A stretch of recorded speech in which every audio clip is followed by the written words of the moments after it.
Notes from Underground, a novel by Fyodor Dostoevsky. Part 1. Underground. I am a sick man. I am a spiteful man. I am an unattractive man. I believe my liver is diseased. However, I know nothing at all about my disease, and do not know for certain what ails me. I don't consult a doctor for it, and never have, though I have a respect for medicine and doctors. Besides, I am extremely superstitious, sufficiently so to respect medicine anyway. I am well educated enough not to be superstitious, but I am superstitious. No, I refuse to consult a doctor from spite, that you probably will not understand. Well, I understand it though. Of course, I can't explain who it is precisely that I am mortifying in this case by my spite. I am perfectly well aware that I cannot pay out the doctors by not consulting them. I know better than anyone that by all this I am only injuring myself and no one else. But still, if I don't consult a doctor, it is from spite. My liver is bad, well, let it get worse. Side note, the author of the diary and the diary itself are, of course, imaginary. Nevertheless, it is clear that such persons as the writer of these notes not only may, but positively must exist in our society when we consider the circumstances in the midst of which our society is formed. I have tried to expose to the view of the public more distinctly than is commonly done one of the characters of the recent past. He is one of the representatives of a generation still living. In this fragment, entitled Underground, this person introduces himself and his views and, as it were, tries to explain the causes owing to which he has made his appearance and was bound to make his appearance in our midst. In the second fragment, there are added the actual notes of this person concerning certain events in his life. End author's note. I have been going on like that for a long time, 20 years. Now I am 40.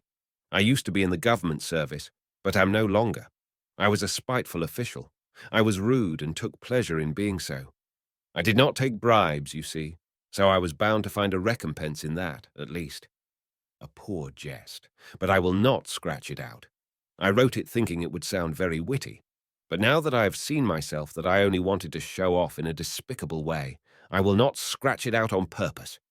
When petitioners used to come for information to the table at which I sat, I used to grind my teeth at them and felt intense enjoyment when I succeeded in making anybody unhappy. I almost always did succeed.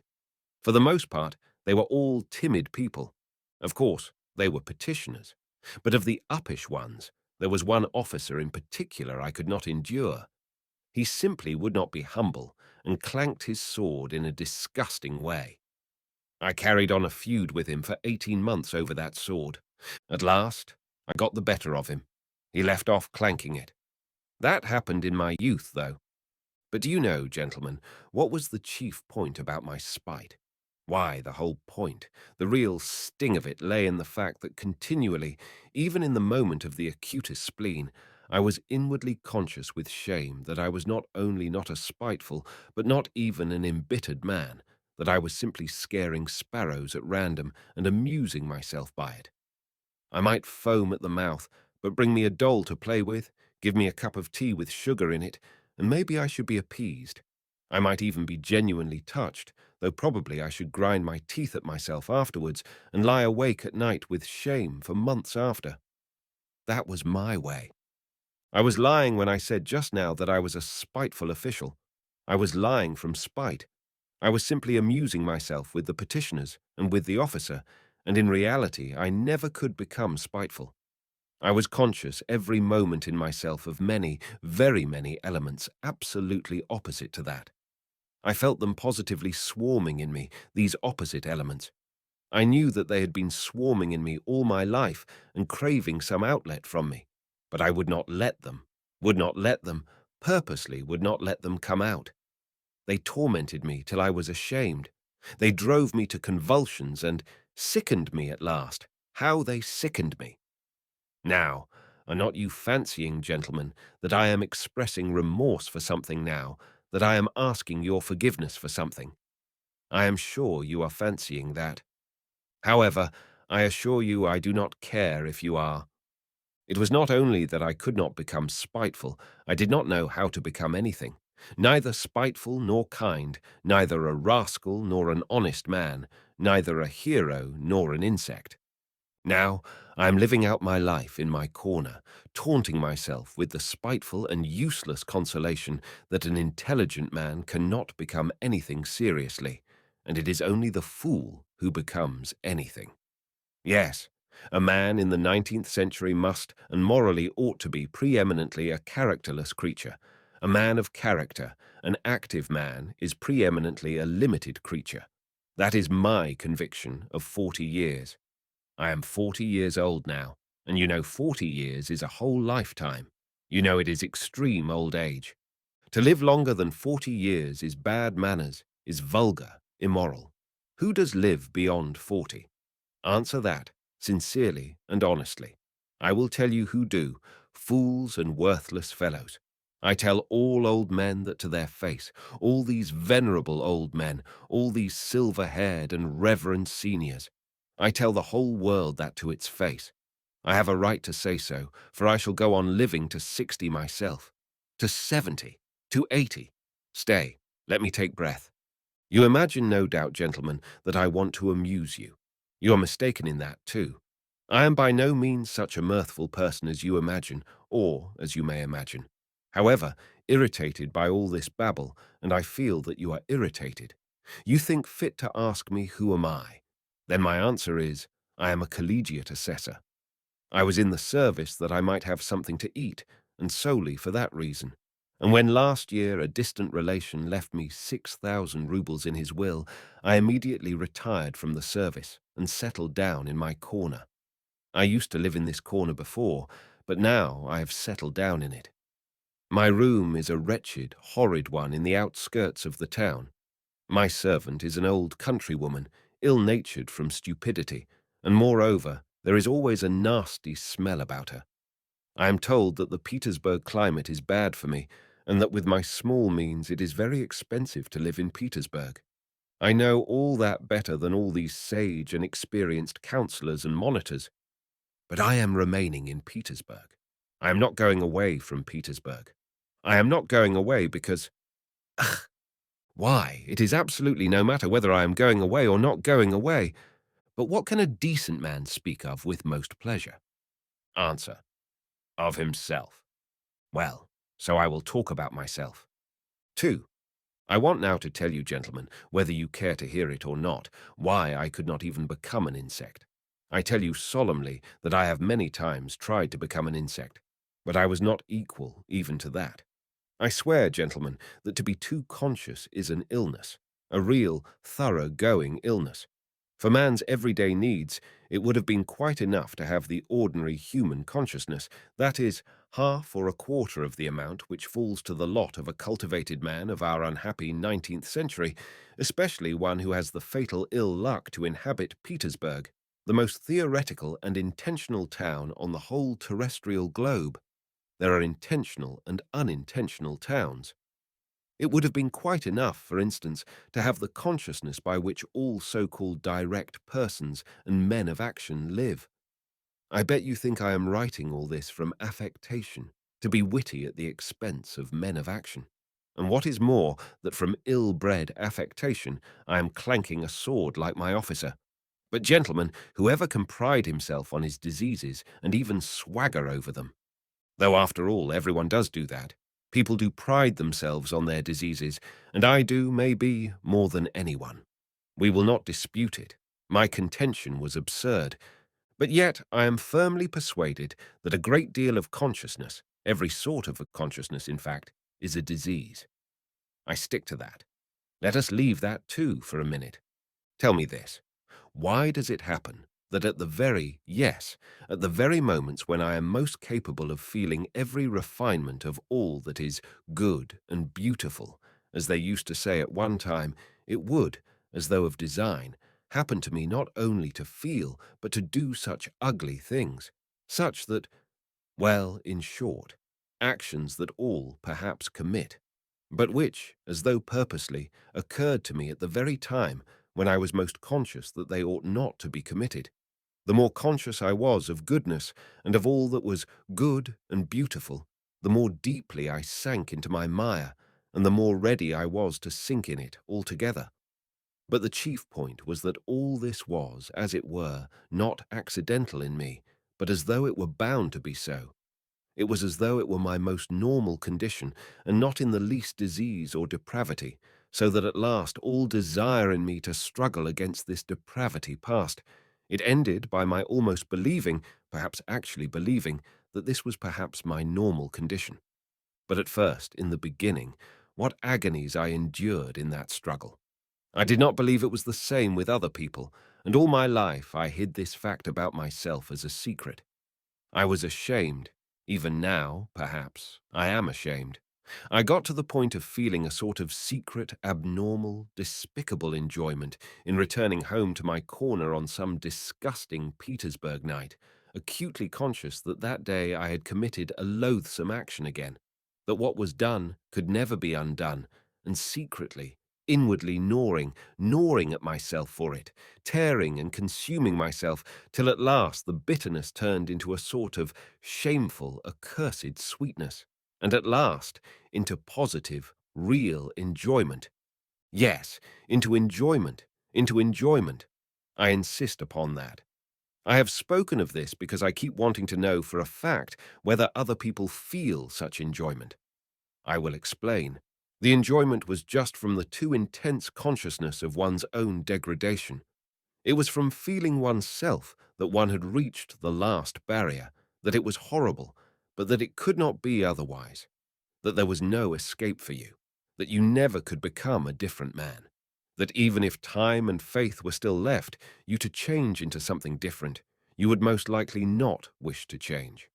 Or if you did wish to, even then you would do nothing, because perhaps in reality there was nothing for you to change into. And the worst of it was, and the root of it all, that it was all in accord with the normal fundamental laws of over-acute consciousness, and with the inertia that was the direct result of those laws, and that consequently one was not only unable to change, but could do absolutely nothing. Thus, it would follow, as the result of acute consciousness, that one is not to blame in being a scoundrel, as though that were any consolation to the scoundrel once he has come to realize that he actually is a scoundrel. But enough. Ugh, I have talked a lot of nonsense, but what have I explained? How is enjoyment in this to be explained? But I will explain it. I will get to the bottom of it. That is why I have taken up my pen. I, for instance, have a great deal of amour propre. I am as suspicious and prone to take offence as a humpback or a dwarf, but upon my word, I sometimes have had moments when if I had happened to be slapped in the face, I should perhaps have been positively glad of it. I say, in earnest, that I should probably have been able to discover even in that a peculiar sort of enjoyment, the enjoyment, of course, of despair. But in despair there are the most intense enjoyments, especially when one is very acutely conscious of the hopelessness of one's position, and when one is slapped in the face. Why then the consciousness of being rubbed into a pulp would positively overwhelm one? The worst of it is, look at it which way one will, it still turns out that I was always the most to blame in everything. And what is most humiliating of all, to blame for no fault of my own, but so to say, through the laws of nature. In the first place, to blame because I am cleverer than any of the people surrounding me. I have always considered myself cleverer than any of the people surrounding me, and sometimes, would you believe it, have been positively ashamed of it. At any rate, I have all my life, as it were, turned my eyes away, and never could look people straight in the face.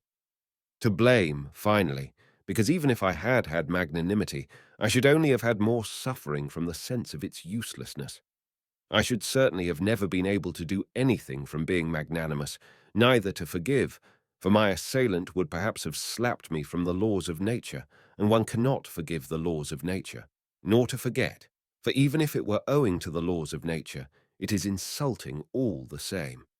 Finally, even if I had wanted to be anything but magnanimous, had desired on the contrary to revenge myself on my assailant, I could not have revenged myself on anyone for anything, because I should certainly never have made up my mind to do anything, even if I had been able to. Why should I not have made up my mind? About that in particular, I want to say a few words. 3. With people who know how to revenge themselves and to stand up for themselves in general, how is it done? Why, when they are possessed, let us suppose, by the feeling of revenge, then for the time there is nothing else but that feeling left in their whole being.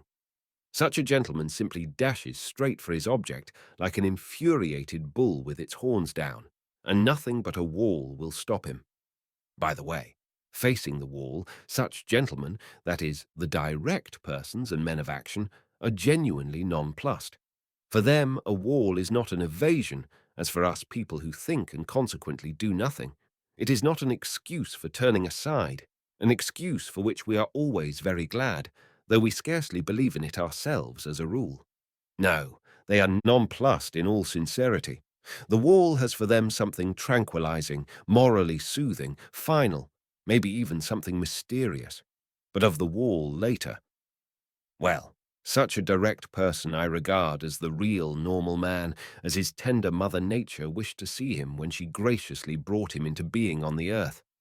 I envy such a man till I am green in the face. He is stupid.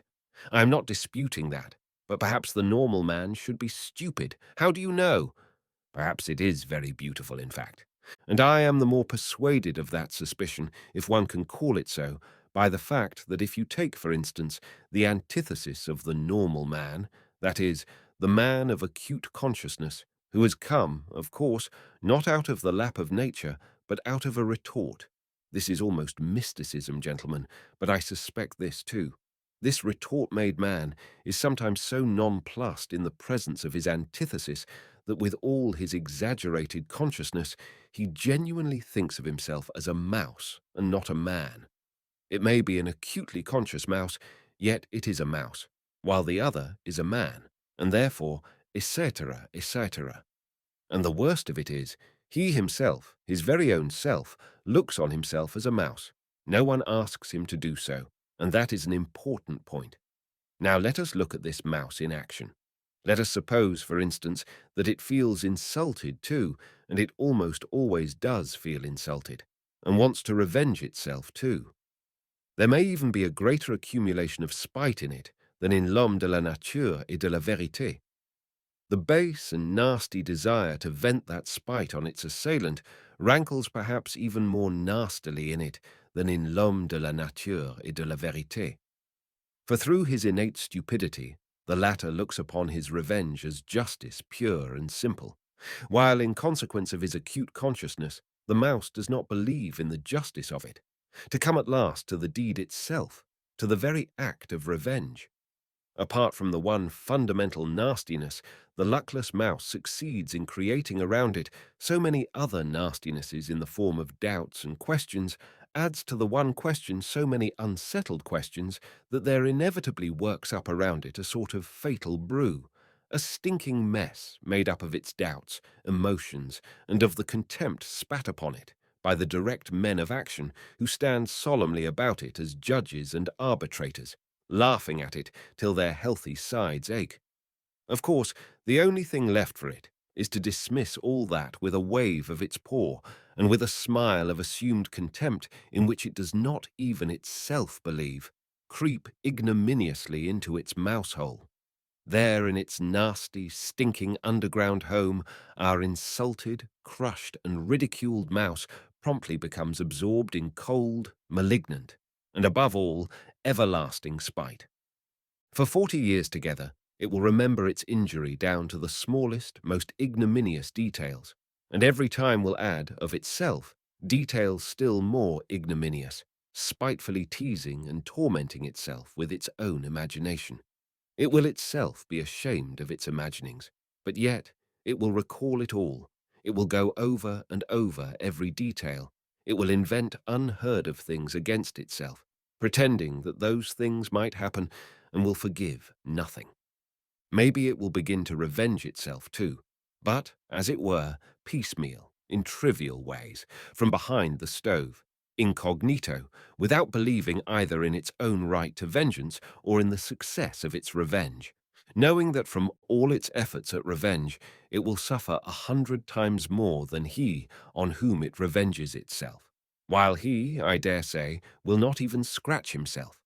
On its deathbed, it will recall it all over again with interest accumulated over all the years, but it is just in that cold, abominable half-despair, half-belief, in that conscious burying oneself alive for grief in the underworld for 40 years, in that acutely recognized and yet partly doubtful hopelessness of one's position, in that hell of unsatisfied desires turned inward, in that fever of oscillations, of resolutions determined forever and repented of again a minute later, that the savour of that strange enjoyment of which I have spoken lies.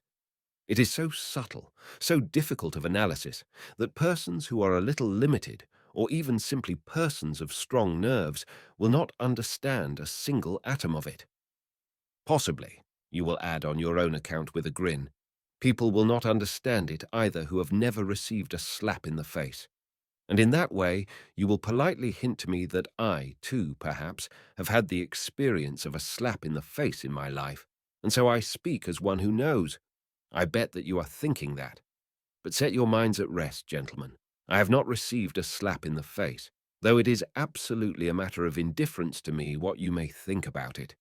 Possibly, I even regret, myself, that I have given so few slaps in the face during my life. But enough. Not another word on that subject of such extreme interest to you. I will continue calmly concerning persons with strong nerves who do not understand a certain refinement of enjoyment. Though in certain circumstances these gentlemen bellow their loudest like bulls, though this, let us suppose, does them the greatest credit, yet, as I have said already, confronted with the impossible they subside at once. The impossible means the stone wall. What stone wall? Why, of course, the laws of nature, the deductions of natural science, mathematics. As soon as they prove to you, for instance, that you are descended from a monkey, then it is no use scowling, accept it for a fact. When they prove to you that in reality 1 drop of your own fat must be dearer to you than 100,000 of your fellow creatures, and that this conclusion is the final solution of all so-called virtues and duties and all such prejudices and fancies, then you have just to accept it. There is no help for it, for twice 2 is a law of mathematics. Just try refuting it. Upon my word, they will shout at you. It is no use protesting. It is a case of twice 2 makes 4. Nature does not ask your permission. She has nothing to do with your wishes, and whether you like her laws or dislike them, you are bound to accept her as she is, and consequently all her conclusions. A wall, you see, is a wall, and so on, and so on. Merciful heavens! But what do I care for the laws of nature and arithmetic when, for some reason, I dislike those laws, and the fact that twice 2 makes 4? Of course, I cannot break through the wall by battering my head against it, if I really have not the strength to knock it down, but I am not going to be reconciled to it simply because it is a stone wall and I have not the strength. As though such a stone wall really were a consolation, and really did contain some word of conciliation, simply because it is as true as twice 2 makes 4. Oh, absurdity of absurdities! How much better it is to understand it all, to recognize it all the impossibilities and the stone wall, not to be reconciled to one of those impossibilities and stone walls if it disgusts you to be reconciled to it, by the way of the most inevitable, logical combinations, to reach the most revolting conclusions on the everlasting theme that even for the stone wall you are yourself somehow to blame. Though again it is as clear as day, you are not to blame in the least, and therefore grinding your teeth in silent impotence to sink into luxurious inertia, brooding on the fact that there is no one even for you to feel vindictive against, that you have not, and perhaps never will have, an object for your spite, that it is a sleight of hand, a bit of juggling, a card-sharper's trick, that it is simply a mess, no knowing what and no knowing who. But in spite of all these uncertainties and jugglings, still there is an ache in you, and the more you do not know, the worse the ache. 4. Ha ha ha! You will be finding enjoyment in toothache next, you cry with a laugh. Well, even in toothache there is enjoyment, I answer. I had toothache for a whole month, and I know there is. In that case, of course, people are not spiteful in silence, but moan. But they are not candid moans, they are malignant moans, and the malignancy is the whole point. The enjoyment of the sufferer finds expression in those moans. If he did not feel enjoyment in them, he would not moan. It is a good example, gentlemen, and I will develop it. Those moans express in the first place all the aimlessness of your pain, which is so humiliating to your consciousness, the whole legal system of nature on which you spit disdainfully, of course, but from which you suffer all the same while she does not.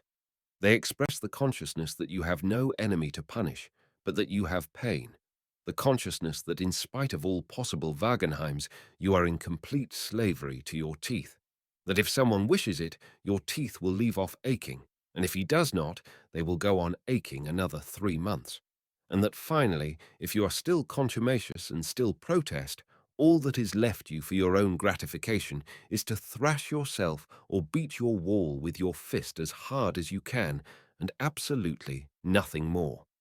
Well, these mortal insults, these jeers on the part of someone unknown, end at last in an enjoyment which sometimes reaches the highest degree of voluptuousness. I ask you, gentlemen, listen sometimes to the moans of an educated man of the 19th century suffering from toothache on the second or third day of the attack, when he is beginning to moan, not as he moaned on the first day, that is, not simply because he has toothache, not just as any coarse peasant, but as a man affected by progress and European civilization, a man who is divorced from the soil and the national elements, as they express it now, a daze. His moans become nasty, disgustingly malignant, and go on for whole days and nights. And of course he knows himself that he is doing himself no sort of good with his moans. He knows better than anyone that he is only lacerating and harassing himself and others for nothing. He knows that even the audience before whom he is making his efforts and his whole family listen to him with loathing. Do not put a ha'porth of faith in him, and inwardly understand that he might moan differently, more simply, without trills and flourishes, and that he is only amusing himself like that from ill humour, from malignancy. Well, in all these recognitions and disgraces it is that there lies a voluptuous pleasure, as though he would say, I am worrying you, I am lacerating your hearts, I am keeping everyone in the house awake. Well, stay awake then, you too feel every minute that I have toothache.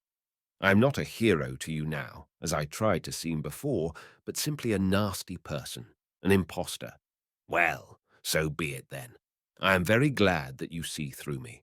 It is nasty for you to hear my despicable moans. Well, let it be nasty. Here, I will let you have a nastier flourish in a minute. You do not understand even now, gentlemen? No, it seems our development and our consciousness must go further to understand all the intricacies of this pleasure. You laugh. Delighted. My jests, gentlemen, are of course in bad taste, jerky, involved, lacking self-confidence. But of course that is because I do not respect myself. Can a man of perception respect himself at all? 5. Come, can a man who attempts to find enjoyment in the very feeling of his own degradation possibly have a spark of respect for himself? I am not saying this now from any mawkish kind of remorse, and indeed I could never endure saying, Forgive me, Papa, I won't do it again, not because I am incapable of saying that. On the contrary, perhaps just because I have been too capable of it, and in what a way, too. As though of design, I used to get into trouble in cases when I was not to blame in any way. That was the nastiest part of it. At the same time, I was genuinely touched and penitent. I used to shed tears and, of course, deceived myself, though I was not acting in the least, and there was a sick feeling in my heart at the time. For that one could not blame even the laws of nature, though the laws of nature have continually all my life offended me more than anything. It is loathsome to remember it all, but it was loathsome even then. Of course, A minute or so later, I would realize wrathfully that it was all a lie, a revolting lie, an affected lie. That is, all this penitence, this emotion, these vows of reform. You will ask, why did I worry myself with such antics? Answer, because it was very dull to sit with one's hands folded, and so one began cutting capers. That is really it. Observe yourselves more carefully, gentlemen. Then you will understand that it is so. I invented adventures for myself and made up a life, so as at least to live in some way. How many times it has happened to me? Well, for instance, to take offense simply on purpose, for nothing. And one knows oneself, of course, that one is offended at nothing, that one is putting it on, but yet one brings oneself at last to the point of being really offended. All my life I have had an impulse to play such pranks, so that in the end I could not control it in myself. Another time, twice, in fact, I tried hard to be in love. I suffered too, gentlemen, I assure you. In the depth of my heart there was no faith in my suffering, only a faint stir of mockery. But yet I did suffer, and in the real orthodox way. I was jealous, beside myself. And it was all from ennui, gentlemen, all from ennui. Inertia overcame me. You know, the direct, legitimate fruit of consciousness is inertia, that is, conscious sitting with the hands folded. I have referred to this already. I repeat with emphasis. All direct persons and men of action are active just because they are stupid and limited. How explain that? I will tell you.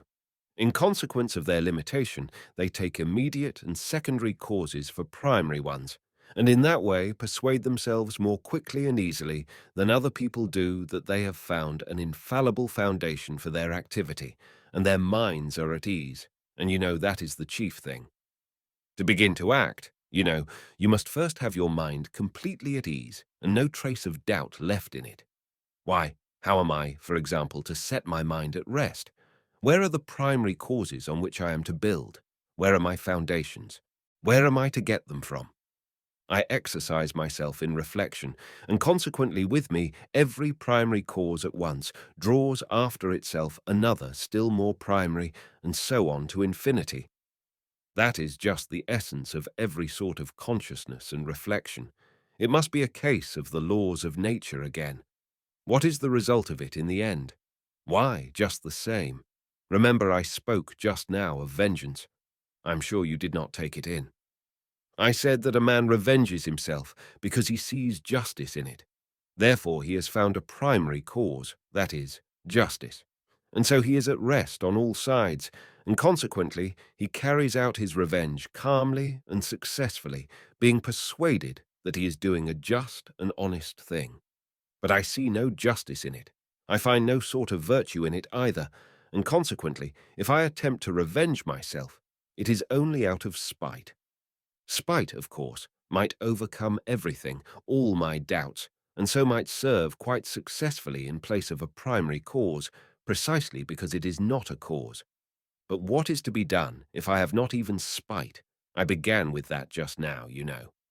In consequence again of those accursed laws of consciousness, anger in me is subject to chemical disintegration. You look into it, the object flies off into air, your reasons evaporate, the criminal is not to be found, the wrong becomes not a wrong but a phantom, something like the toothache, for which no one is to blame, and consequently there is only the same outlet left again, that is, to beat the wall as hard as you can.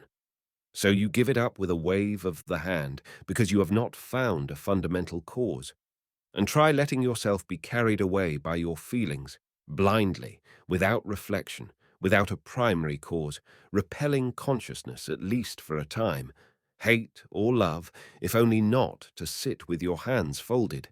The day after tomorrow, at the latest, you will begin despising yourself for having knowingly deceived yourself.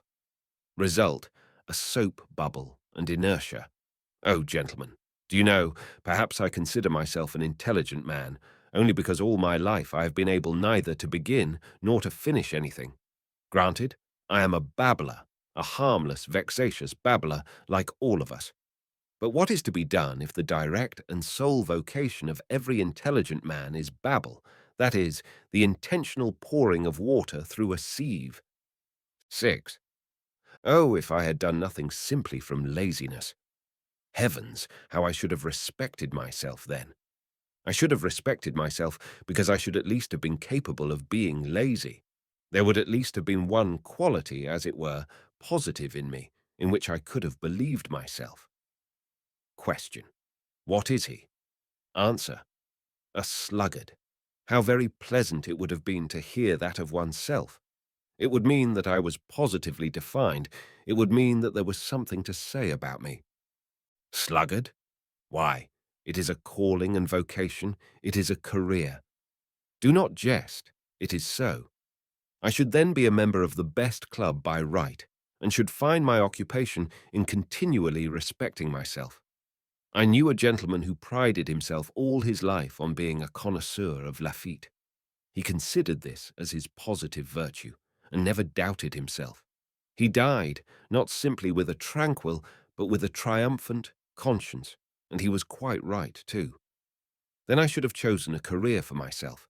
I should have been a sluggard and a glutton, not a simple one, but, for instance, one with sympathies for everything good and beautiful. How do you like that? I have long had visions of it. That good and beautiful weighs heavily on my mind at 40, but that is at 40. Then, oh, then it would have been different. I should have found for myself a form of activity in keeping with it, to be precise, drinking to the health of everything good and beautiful. I should have snatched at every opportunity to drop a tear into my glass, and then to drain it to all that is good and beautiful. I should then have turned everything into the good and the beautiful. In the nastiest, unquestionable trash, I should have sought out the good and the beautiful. I should have exuded tears like a wet sponge. An artist, for instance, paints a picture worthy of Gay. At once, I drink to the health of the artist who painted the picture worthy of Gay, because I love all that is good and beautiful. An author has written as you will. At once, I drink to the health of anyone you will, because I love all that is good and beautiful. I should claim respect for doing so. I should persecute anyone who would not show me respect. I should live at ease. I should die with dignity. Why, it is charming, perfectly charming. And what a good round belly I should have grown, what a treble chin I should have established, what a ruby nose I should have coloured for myself, so that everyone would have said, looking at me, here is an asset, here is something real and solid. And say what you like, it is very agreeable to hear such remarks about oneself in this negative age. 7. But these are all golden dreams. Oh, tell me, who was it first announced? Who was it first proclaimed that man only does nasty things because he does not know his own interests, and that if he were enlightened, if his eyes were open to his real normal interests, man would at once cease to do nasty things, would at once become good and noble? Because, being enlightened and understanding his real advantage, he would see his own advantage in the good and nothing else. And we all know that not one man can consciously act against his own interests. Consequently, so to say, through necessity, he would begin doing good. Oh, the babe! Oh, the pure, innocent child! Why, in the first place, when in all these thousands of years has there been a time when man has acted only from his own interest? What is to be done with the millions of facts that bear witness that men, consciously, that is, fully understanding their real interests, have left them in the background and have rushed headlong on another path to meet peril and danger, compelled to this course by nobody and by nothing, but, as it were, simply disliking the beaten track, and have obstinately, wilfully, struck out another difficult, absurd way, seeking it almost in the darkness. So, I suppose, this obstinacy and perversity were pleasanter to them than any advantage. Advantage? What is advantage? And will you take it upon yourself to define with perfect accuracy in what the advantage of man consists? And what if it so happens that a man's advantage sometimes not only may, but even must, consist in his desiring in certain cases what is harmful to himself and not advantageous? And if so, if there can be such a case, The whole principle falls into dust. What do you think? Are there such cases? You laugh. Laugh away, gentlemen, but only answer me. Have man's advantages been reckoned up with perfect certainty? Are there not some which not only have not been included, but cannot possibly be included under any classification? You see, you gentlemen have, to the best of my knowledge, taken your whole register of human advantages from the averages of statistical figures and politico-economical formulas. Your advantages are prosperity, wealth, freedom, peace, and so on, and so on. So that the man who should, for instance, go openly and knowingly in opposition to all that list would, to your thinking, and indeed mine too, of course, be an obscurantist or an absolute madman, would not he? But you know, this is what is surprising. Why does it so happen that all these statisticians, sages, and lovers of humanity, when they reckon up human advantages, invariably leave out one? They don't even take it into their reckoning in the form in which it should be taken, and the whole reckoning depends upon that. It would be no great matter, they would simply have to take it, this advantage, and add it to the list. But the trouble is that this strange advantage does not fall under any classification and is not in place in any list. I have a friend, for instance. Ech, gentlemen, but of course he is your friend too, and indeed there is no one, no one, to whom he is not a friend. When he prepares for any undertaking, this gentleman immediately explains to you, elegantly and clearly, exactly how he must act in accordance with the laws of reason and truth. What is more, he will talk to you with excitement and passion of the true, normal interests of man. With irony, he will upbraid the short-sighted fools who do not understand their own interests, nor the true significance of virtue. And, within a quarter of an hour, without any sudden outside provocation, but simply through something inside him which is stronger than all his interests, he will go off on quite a different tack, that is, act in direct opposition to what he has just been saying about himself, in opposition to the laws of reason, in opposition to his own advantage, in fact, in opposition to everything. I warn you that my friend is a compound personality, and therefore it is difficult to blame him as an individual. The fact is, gentlemen, it seems there must really exist something that is dearer to almost every man than his greatest advantages, or, not to be illogical, there is a most advantageous advantage, the very one omitted of which we spoke just now, which is more important and more advantageous than all other advantages, for the sake of which a man, if necessary, is ready to act in opposition to all laws. That is, in opposition to reason, honor, peace, prosperity. In fact, in opposition to all those excellent and useful things, if only he can attain that fundamental, most advantageous advantage, which is dearer to him than all. Yes, but it's advantage all the same, you will retort. But excuse me, I'll make the point clear, and it is not a case of playing upon words. What matters is that this advantage is remarkable from the very fact that it breaks down all our classifications and continually shatters every system constructed by lovers of mankind for the benefit of mankind. In fact, it upsets everything. But before I mention this advantage to you, I want to compromise myself personally, and therefore I boldly declare that all these fine systems, all these theories for explaining to mankind their real normal interests, in order that inevitably striving to pursue these interests, they may at once become good and noble, are, in my opinion, so far mere logical exercises. Yes, logical exercises. Why, to maintain this theory of the regeneration of mankind by means of the pursuit of his own advantage is to my mind almost the same thing as to affirm, for instance, following Buckle, that through civilization mankind becomes softer, and consequently less bloodthirsty and less fitted for warfare. Logically, it does seem to follow from his arguments. But man has such a predilection for systems and abstract deductions that he is ready to distort the truth intentionally. He is ready to deny the evidence of his senses only to justify his logic. I take this example because it is the most glaring instance of it. Only look about you. Blood is being spilt in streams and in the merriest way, as though it were champagne. Take the whole of the 19th century in which Buckle lived. Take Napoleon, the Great, and also the present one. Take North America, the eternal Union. Take the farce of Schleswig-Holstein. And what is it that civilization softens in us? The only gain of civilization for mankind is the greater capacity for variety of sensations, and absolutely nothing more. And through the development of this many-sidedness, man may come to finding enjoyment in bloodshed. In fact, this has already happened to him. Have you noticed that it is the most civilized gentlemen who have been the subtlest slaughterers, to whom the Attilas and Stenka Razins could not hold a candle? And if they are not so conspicuous as the Attilas and Stenka Razins, it is simply because they are so often met with, are so ordinary, and have become so familiar to us.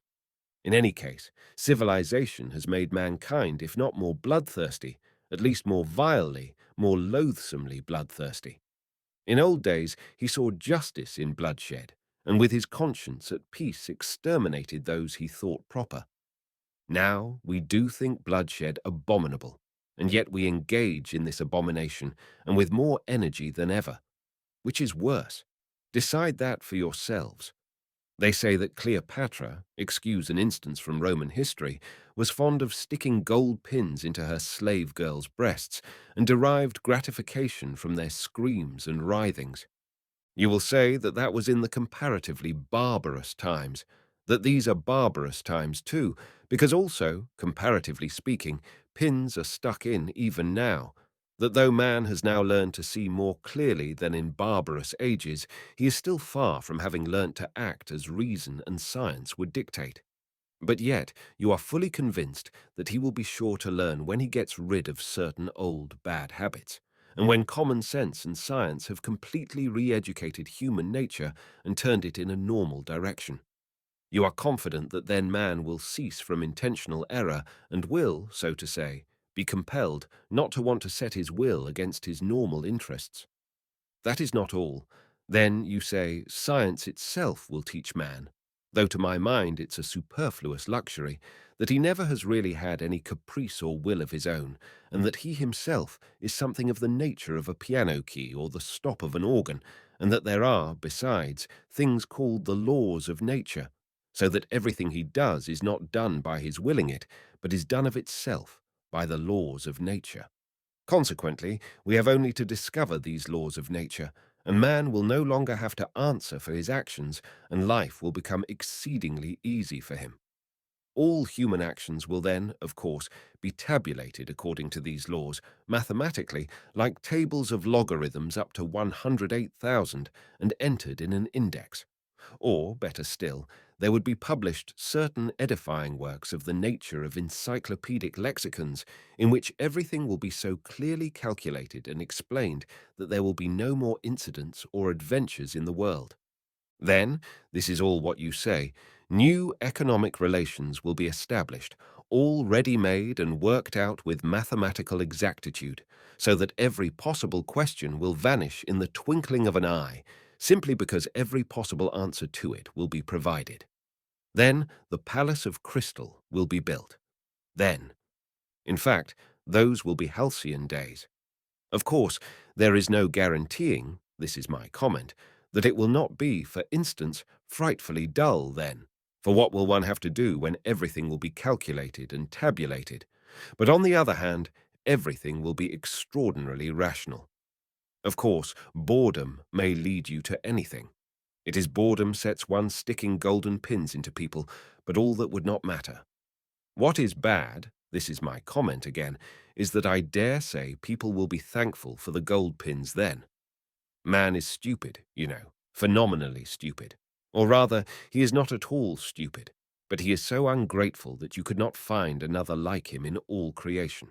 I, for instance, would not be in the least surprised if all of a sudden, apropos of nothing, in the midst of general prosperity, a gentleman with an ignoble, or rather with a reactionary and ironical countenance were to arise, and putting his arms akimbo, say to us all, I say, gentlemen, hadn't we better kick over the whole show and scatter rationalism to the winds, simply to send these logarithms to the devil and to enable us to live once more at our own sweet, foolish will? That again would not matter. But what is annoying is that he would be sure to find followers. Such is the nature of man. And all that for the most foolish reason, which one would think was hardly worth mentioning. That is, that man everywhere and at all times, whoever he may be, has preferred to act as he chose, and not in the least as his reason and advantage dictated. And one may choose what is contrary to one's own interests, and sometimes one positively ought. That is my idea. One's own free, unfettered choice, one's own caprice, however wild it may be, one's own fancy worked up at times to frenzy, is that very most advantageous advantage which we have overlooked, which comes under no classification, and against which all systems and theories are continually being shattered to atoms. And how do these wiseacres know that man wants a normal, a virtuous choice? What has made them conceive that man must want a rationally advantageous choice? What man wants is a simply independent choice, whatever that independence may cost, and wherever it may lead. And choice, of course, the devil only knows what choice. 8. Ha ha ha ha! But you know there is no such thing as choice in reality. Say what you like, you will interpose with a chuckle. Science has succeeded in so far analyzing man that we know already that choice, and what is called freedom of will is nothing else than— Stay, gentlemen, I meant to begin with that myself. I confess I was rather frightened. I was just going to say that the devil only knows what choice depends on, and that perhaps that was a very good thing, but I remembered the teaching of science, and pulled myself up. And here you have begun upon it. Indeed, if there really is some day discovered a formula for all our desires and caprices, that is, an explanation of what they depend upon, by what laws they arise, how they develop, what they are aiming at in one case and in another, and so on, that is a real mathematical formula. Then, most likely, man will at once cease to feel desire. Indeed, he will be certain to. For who would want to choose by rule? Besides, he will at once be transformed from a human being into an organ stop or something of the sort. For what is a man without desires, without free will, and without choice, if not a stop in an organ? What do you think? Let us reckon the chances. Can such a thing happen or not? You decide. Our choice is usually mistaken from a false view of our advantage. We sometimes choose absolute nonsense, because in our foolishness we see in that nonsense the easiest means for attaining a supposed advantage. But when all that is explained and worked out on paper, which is perfectly possible, for it is contemptible and senseless to suppose that some laws of nature man will never understand, then certainly so-called desires will no longer exist. For if a desire should come into conflict with reason, we shall then reason and not desire, because it will be impossible retaining our reason to be senseless in our desires, and in that way knowingly act against reason and desire to injure ourselves. And as all choice and reasoning can be really calculated, because there will someday be discovered the laws of our so-called free will, so joking apart, there may one day be something like a table constructed of them, so that we really shall choose in accordance with it. If, for instance, some day they calculate and prove to me that I made a long nose at someone because I could not help making a long nose at him, and that I had to do it in that particular way, what freedom is left me, especially if I am a learned man and have taken my degree somewhere? Then I should be able to calculate my whole life for 30 years beforehand. In short, if this could be arranged, there would be nothing left for us to do. Anyway, we should have to understand that. And in fact, we ought unwearyingly to repeat to ourselves that at such and such a time, and in such and such circumstances, nature does not ask our leave, that we have got to take her as she is, and not fashion her to suit our fancy, and if we really aspire to formulas and tables of rules, and, well, even to the chemical retort, there's no help for it. We must accept the retort too, or else it will be accepted without our consent. Yes, but here I come to a stop. Gentlemen, you must excuse me for being over-philosophical. It's the result of 40 years underground. Allow me to indulge my fancy.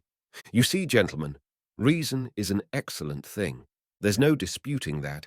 But reason is nothing but reason and satisfies only the rational side of man's nature, while will is a manifestation of the whole life. That is, of the whole human life, including reason and all the impulses.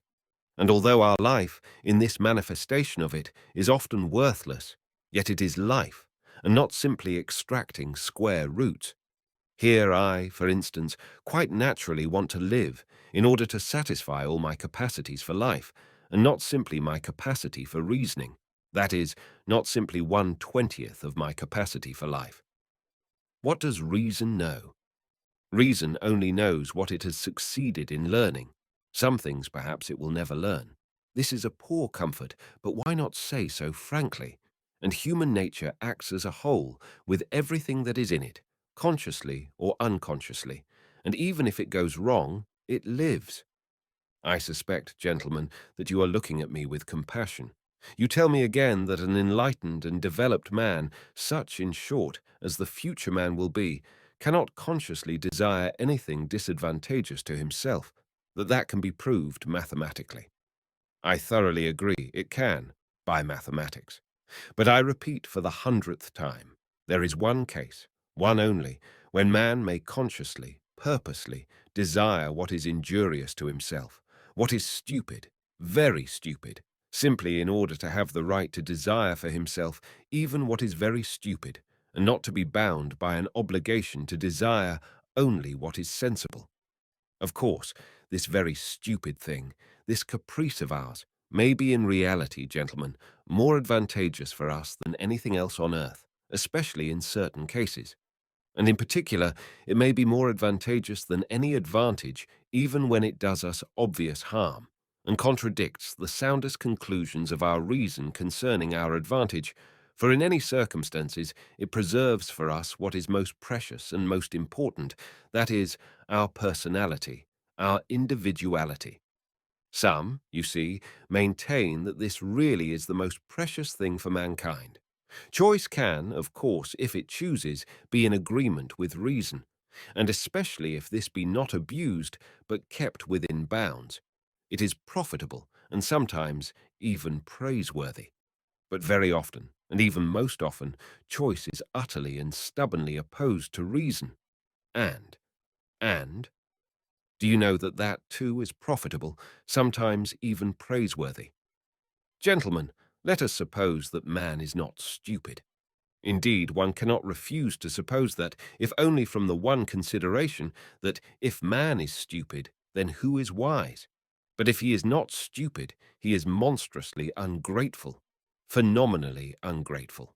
In fact, I believe that the best definition of man is the ungrateful biped. But that is not all. That is not his worst defect. His worst defect is his perpetual moral obliquity, perpetual, from the days of the flood to the Schleswig-Holstein period. Moral obliquity, and consequently lack of good sense, for it has long been accepted that lack of good sense is due to no other cause than moral obliquity. Put it to the test and cast your eyes upon the history of mankind. What will you see? Is it a grand spectacle? Grand, if you like. Take the Colossus of Rhodes, for instance. That's worth something. With good reason, Mr. Anaevsky testifies of it that some say that it is the work of man's hands, while others maintain that it has been created by nature herself. Is it many-colored? Maybe it is many-colored too. If one takes the dress uniforms, military and civilian, of all peoples in all ages, that alone is worth something. And if you take the undress uniforms, you will never get to the end of it. No historian would be equal to the job. Is it monotonous? Maybe it's monotonous too. It's fighting and fighting. They are. Fighting now, they fought first, and they fought last. You will admit that it is almost too monotonous. In short, one may say anything about the history of the world, anything that might enter the most disordered imagination. The only thing one can't say is that it's rational. The very word sticks in one's throat. And indeed, this is the odd thing that is continually happening. There are continually turning up in life moral and rational persons, sages and lovers of humanity, who make it their object to live all their lives as morally and rationally as possible, to be, so to speak, a light to their neighbors, simply in order to show them that it is possible to live morally and rationally in this world. And yet we all know that those very people sooner or later have been false to themselves, playing some queer trick, often a most unseemly one. Now I ask you, what can be expected of man, since he is a being endowed with such strange qualities? Shower upon him every earthly blessing, drown him in a sea of happiness, so that nothing but bubbles of bliss can be seen on the surface. Give him economic prosperity, such that he should have nothing else to do but sleep, eat cakes, and busy himself with the continuation of his species, and even then, out of sheer ingratitude, sheer spite, man would play you some nasty trick. He would even risk his cakes, and would deliberately desire the most fatal rubbish, the most uneconomical absurdity, simply to introduce into all this positive good sense his fatal fantastic element. It is just his fantastic dreams, his vulgar folly that he will desire to retain, simply in order to prove to himself, as though that were so necessary, that men still are men, and not the keys of a piano, which the laws of nature threaten to control so completely that soon one will be able to desire nothing but by the calendar. And that is not all. Even if man really were nothing but a piano key, even if this were proved to him by natural science and mathematics, even then he would not become reasonable, but would purposely do something perverse out of simple ingratitude, simply to gain his point. And if he does not find means, he will contrive destruction and chaos, will contrive sufferings of all sorts, only to gain his point. He will launch a curse upon the world, and as only man can curse, it is his privilege, the primary distinction between him and other animals. Maybe by his curse alone he will attain his object, that is, convince himself that he is a man and not a piano key.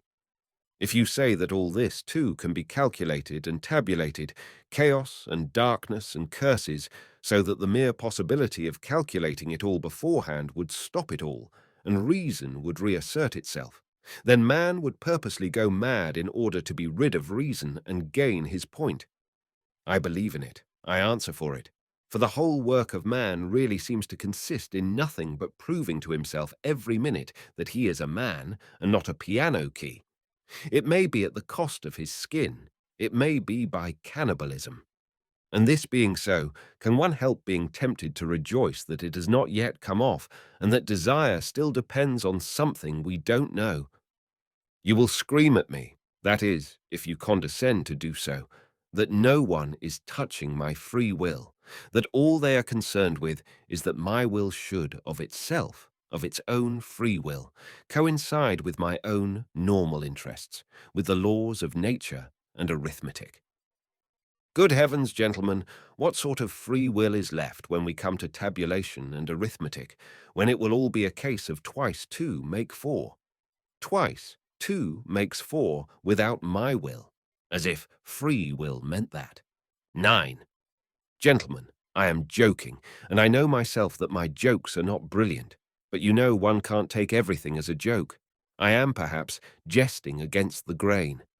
Gentlemen, I am tormented by questions. Answer them for me.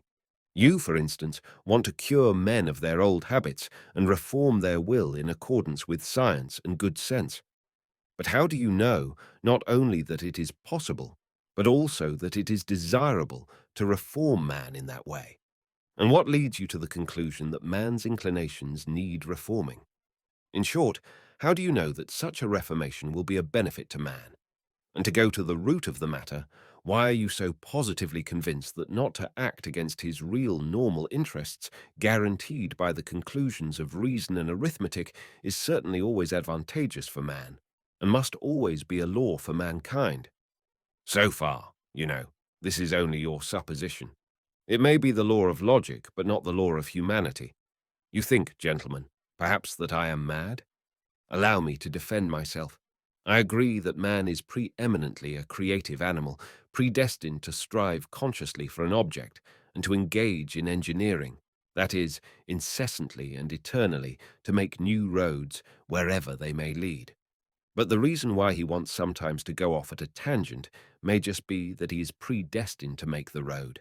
And perhaps, too, that however stupid the direct, practical man may be, the thought sometimes will occur to him that the road almost always does lead somewhere, and that the destination it leads to is less important than the process of making it, and that the chief thing is to save the well-conducted child from despising engineering, and so giving way to the fatal idleness, which, as we all know, is the mother of all the vices. Man likes to make roads and to create, that is a fact beyond dispute. But why has he such a passionate love for destruction and chaos also? Tell me that.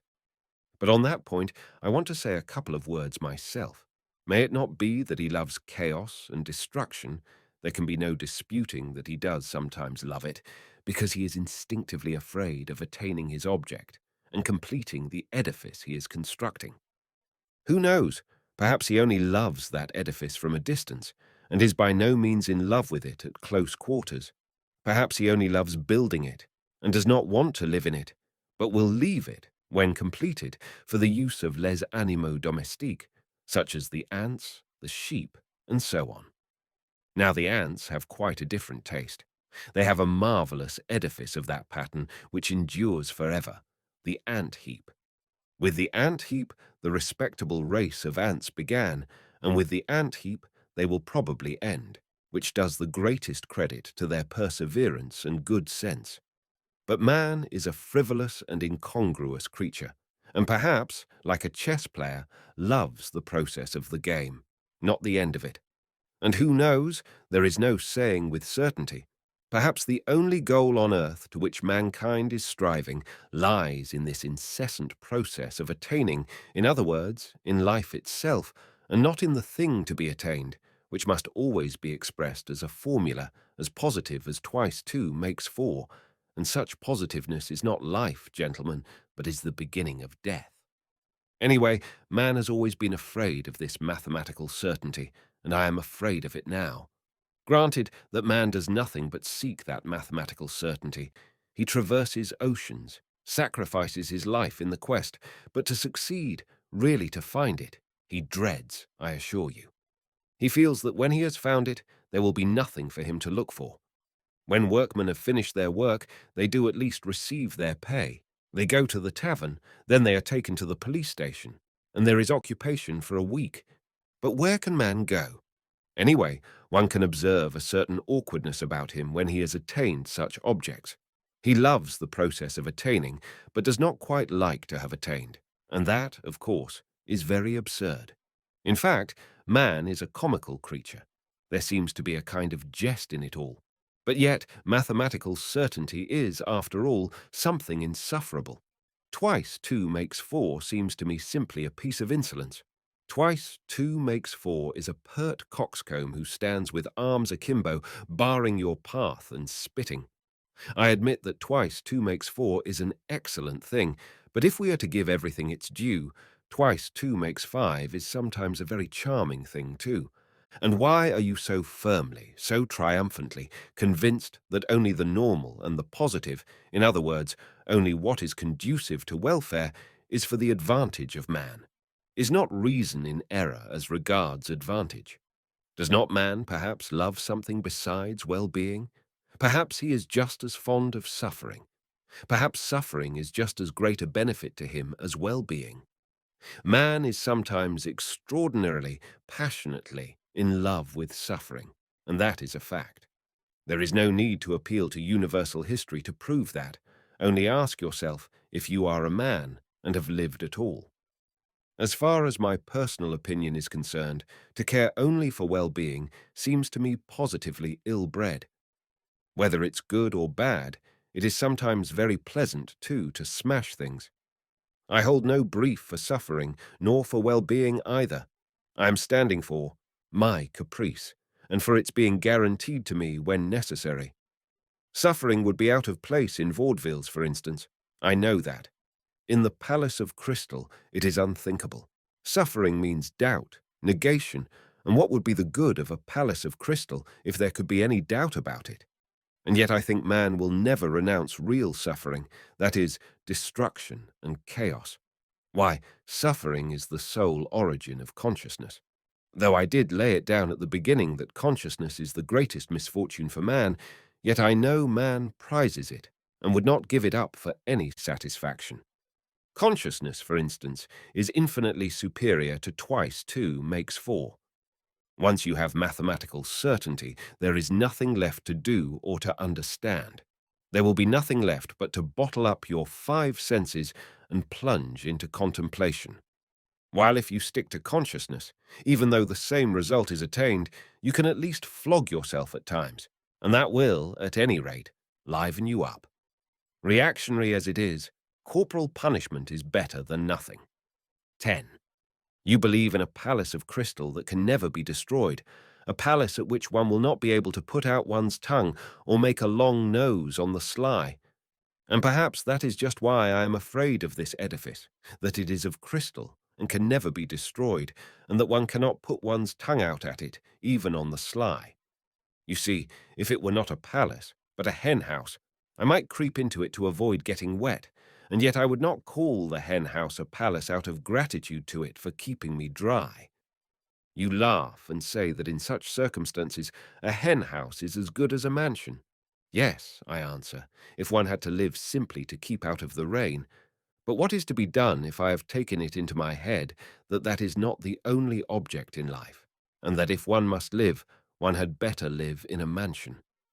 That is my choice, my desire. You will only eradicate it when you have changed my preference. Well, do change it. Allure me with something else. Give me another ideal. But meanwhile, I will not take a hen house for a mansion. The palace of crystal may be an idle dream. It may be that it is inconsistent with the laws of nature, and that I have invented it only through my own stupidity, through the old-fashioned irrational habits of my generation. But what does it matter to me that it is inconsistent? That makes no difference since it exists in my desires, or rather exists as long as my desires exist. Perhaps you are laughing again. Laugh away. I will put up with any mockery rather than pretend that I am satisfied when I am hungry. I know, anyway, that I will not be put off with a compromise, with a recurring zero, simply because it is consistent with the laws of nature and actually exists. I will not accept, as the crown of my desires, a block of buildings with tenements for the poor on a lease of 1,000 years, and perhaps with a signboard of a dentist hanging out. Destroy my desires, eradicate my ideals, show me something better, and I will follow you. You will say, perhaps, that it is not worth your trouble, but in that case, I can give you the same answer. We are discussing things seriously, but if you won't deign to give me your attention, I will drop your acquaintance. I can retreat into my underground hole, but while I am alive and have desires, I would rather my hand were withered off than bring one brick to such a building. Don't remind me that I have just rejected the palace of crystal for the sole reason that one cannot put out one's tongue at it. I did not say, because I am so fond of putting my tongue out. Perhaps the thing I resented was that of all your edifices, there has not been one at which one could not put out one's tongue. On the contrary, I would let my tongue be cut off out of gratitude if things could be so arranged that I should lose all desire to put it out. It is not my fault that things cannot be so arranged, and that one must be satisfied with model flats. Then why am I made with such desires? Can I have been constructed simply in order to come to the conclusion that all my construction is a cheat? Can this be my whole purpose? I do not believe it. But do you know what? I am convinced that we underground folk ought to be kept on a curb. Though we may sit 40 years underground without speaking, when we do come out into the light of day and break out, we talk and talk and talk. 11. The long and the short of it is, gentlemen, that it is better to do nothing. Better conscious inertia. And so, hurrah for underground. Though I have said that I envy the normal man to the last drop of my bile, yet I should not care to be in his place such as he is now. though I shall not cease envying him. No, no. Anyway, the underground life is more advantageous. There, at any rate, one can— Oh, but even now I am lying. I am lying because I know myself that it is not underground that is better, but something different, quite different, for which I am thirsting, but which I cannot find. Damn underground. I will tell you another thing that would be better, and that is if I myself believed in anything of what I have just written. I swear to you, gentlemen, there is not one thing, not one word of what I have written that I really believe. That is, I believe it, perhaps, but at the same time I feel and suspect that I am lying like a cobbler. Then why have you written all this? You will say to me. I ought to put you underground for 40 years without anything to do, and then come to you in your cellar to find out what stage you have reached. How can a man be left with nothing to do for 40 years? Isn't that shameful? Isn't that humiliating? You will say, perhaps, wagging your heads contemptuously. You thirst for life and try to settle the problems of life by a logical tangle. And how persistent, how insolent are your sallies, and at the same time what a scare you are in. You talk nonsense and are pleased with it. You say impudent things and are in continual alarm and apologizing for them. You declare that you are afraid of nothing and at the same time try to ingratiate yourself in our good opinion. You declare that you are gnashing your teeth and at the same time you try to be witty so as to amuse us. You know that your witticisms are not witty, but you are evidently well satisfied with their literary value. You may perhaps have really suffered, but you have no respect for your own suffering. You may have sincerity, but you have no modesty. Out of the pettiest vanity, you expose your sincerity to publicity and ignominy. You doubtlessly mean to say something, but hide your last word through fear, because you have not the resolution to utter it, and only have a cowardly impudence. You boast of consciousness, but you are not sure of your ground, for though your mind works, yet your heart is darkened and corrupt, and you cannot have a full, genuine consciousness without a pure heart. And how intrusive you are, how you insist and grimace. Lies, lies, lies. Of course I have myself made up all the things you say. That, too, is from underground. I have been for 40 years listening to you through a crack under the floor. I have invented them myself. There was nothing else I could invent. It is no wonder that I have learned it by heart, and it has taken a literary form. But can you really be so credulous as to think that I will print all this and give it to you to read too? And another problem. Why do I call you gentlemen? Why do I address you as though you really were my readers? Such confessions as I intend to make are never printed nor given to other people to read. Anyway, I am not strong-minded enough for that, and I don't see why I should be. But you see, a fancy has occurred to me, and I want to realize it at all costs. Let me explain. Every man has reminiscences which he would not tell to everyone, but only to his friends. He has other matters in his mind which he would not reveal even to his friends, but only to himself, and that in secret. But there are other things which a man is afraid to tell even to himself, and every decent man has a number of such things stored away in his mind. The more decent he is, the greater the number of such things in his mind. Anyway, I've only lately determined to remember some of my early adventures. Till now, I have always avoided them, even with a certain uneasiness. Now, when I am not only recalling them, but have actually decided to write an account of them, I want to try the experiment whether one can, even with oneself, be perfectly open and not take fright at the whole truth.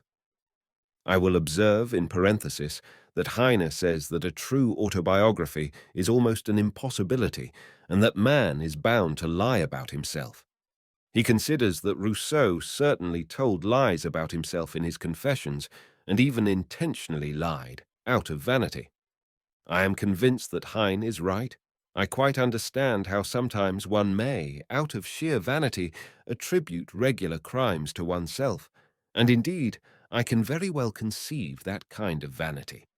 But Heine judged of people who made their confessions to the public. I write only for myself, and I wish to declare once. And for all that if I write as though I were addressing readers, that is simply because it is easier for me to write in that form.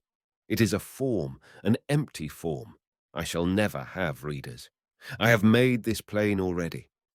I don't wish to be hampered by any restrictions in the compilation of my notes. I shall not attempt any system or method. I will jot things down as I remember them. But here, perhaps, someone will catch at the word and ask me, if you really don't reckon on readers, why do you make such compacts with yourself, and on paper too? That is, that you won't attempt any system or method, that you jot things down as you remember them, and so on, and so on. Why are you explaining?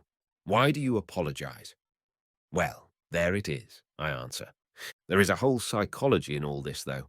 Perhaps it is simply that I am a coward, and perhaps that I purposely imagine an audience before me in order that I may be more dignified while I write. There are perhaps thousands of reasons. Again, what is my object precisely in writing? If it is not for the benefit of the public, why should I not simply recall these incidents in my own mind without putting them on paper? Quite so, but yet it is more imposing on paper. There is something more impressive in it. I shall be better able to criticize myself and improve my style. Besides, I shall perhaps obtain actual relief from writing. Today, for instance, I am particularly oppressed by one memory of a distant past. It came back vividly to my mind a few days ago and has remained haunting me like an annoying tune that one cannot get rid of. And yet I must get rid of it somehow. I have hundreds of such reminiscences, but at times someone stands out from the hundred and oppresses me. For some reason, I believe that if I write it down, I should get rid of it. Why not try? Besides, I am bored and I never have anything to do. Writing will be a sort of work. They say work makes man kind-hearted and honest. Well, here is a chance for me anyway. Snow is falling today, yellow and dingy. It fell yesterday too, and a few days ago. I fancy it is the wet snow that has reminded me of that incident which I cannot shake off now. And so let it be a story apropos of the falling snow.